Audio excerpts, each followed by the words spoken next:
৬,০০০ হাতির ওজনের থেকেও বেশি, ৩৪,০০০ টন স্বর্ণ, মূল্য $৪.৫ ট্রিলিয়ন। বলছি ভারতের ব্যক্তিগত স্বর্ণ মজুদের কথা। মর্গান স্ট্যানলির হিসেবে এই গৃহস্থালী স্বর্ণ মজুদ দেশটির জিডিপির ৮৮%। এই মজুদ ভারতের অভ্যন্তরীণ অর্থনীতিকে এই টালমাটাল সময়েও আরও মজবুত করেছে, তৈরি করেছে বিনিয়োগ বান্ধব এক প্রজন্ম। যুগের পর যুগ ধরে ধর্মীয় ও সামাজিক রীতি মেনে ভারতীয়রা স্বর্ণে বিনিয়োগ করে আসছেন। সময় এবং অর্থপ্রাপ্তির হিসেব ধরে একটু একটু করে স্বর্ণ মজুত করেছেন ভারতীয় নারীরা, আর তাতেই বাজিমাত।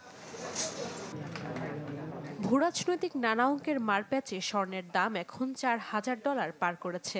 সরকার থেকে শুরু করে অর্থনীতিবিদ সবার কথারই একই সুর, আগামীতে স্বর্ণের দাম আরও বাড়বে, তাতে কোনো সন্দেহ নেই। এতে বদলে গেছে ভারতীয় সাধারণ মানুষের ভাগ্য, সেই সাথে দেশটির অর্থনীতিতেও এসেছে স্বস্তি। ওয়ার্ল্ড গোল্ড কাউন্সিলের হিসেবে এবছরের জুন নাগাদ ভারতীয়রা বিশ্ব স্বর্ণের বাজারে ২৬% দখল করে রেখেছেন, যাতে সবচেয়ে বেশি অবদান গহনার। স্বর্ণের বার আর কয়েনে ভারতীয়দের দখল যথাক্রমে ২৪ ও ৩২%। বিশ্বজুড়ে স্বর্ণের দাম আউন্স প্রতি ছাড়িয়েছে $৪,২০০।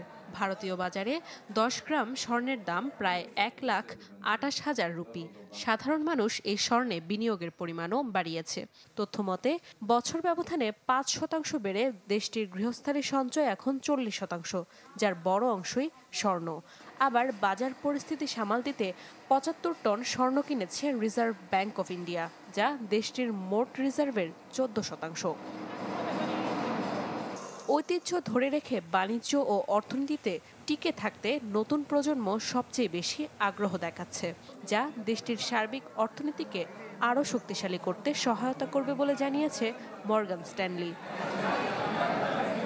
নাদিয়া ইসলাম তুলি, চ্যানেল 24। বিজলি কেবলস স্কিন কোটেড ইনসুলেশন আগুন প্রতিরোধী। বিজলি কেবলস, নিরাপদ আজীবন।